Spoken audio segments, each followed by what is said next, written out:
Parlons maintenant des outils de cotation. Nous les retrouvons ici dans la notation avec cote.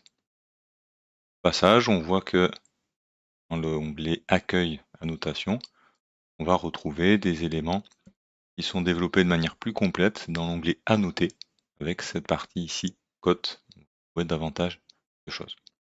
On retrouve notamment cet outil intelligent et toute une liste d'outils propres aux cotes. Je reviens dans l'onglet Accueil et tous ces outils sont combinés ici, dans ce menu déroulant intelligent, et vous avez ici les autres modes de cotation. Alors concentrons-nous sur l'outil intelligent, qui va combiner en fait plusieurs outils en un seul. Plusieurs possibilités. Je vais tout d'abord cliquer sur un segment. Alors j'évite j'évite le milieu, pourquoi, et je clique n'importe où au niveau du segment.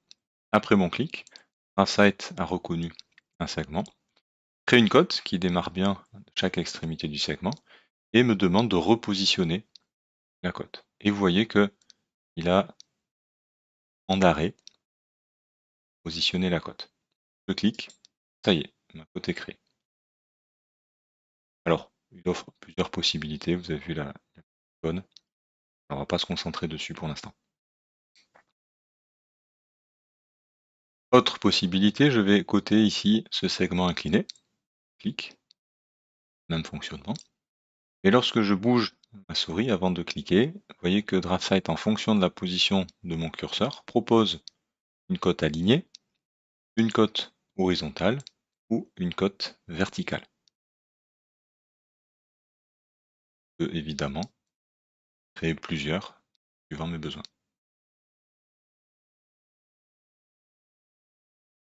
Donc un seul outil, mais ici, vous voyez, deux configurations, enfin trois configurations possibles, avec également celle horizontale. Je poursuis toujours avec le même outil cote intelligent, et cette fois-ci, je vais cliquer sur mon cercle. Et vous voyez qu'ici, il a trouvé le diamètre et me propose position, à moi de cliquer pour positionner.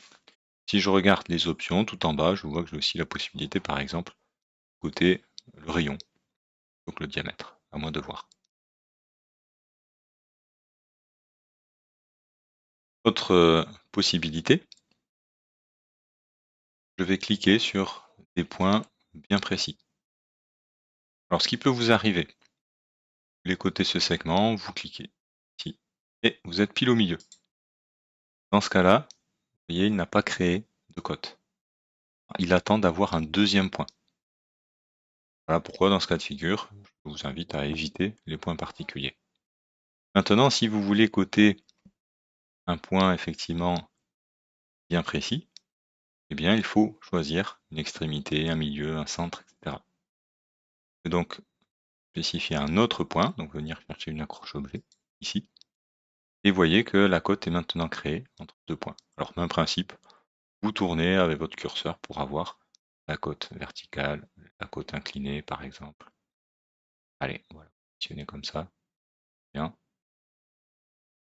Et, pardon, j'ai cliqué sur un autre trait. Je vais, hop, repositionner. Voilà.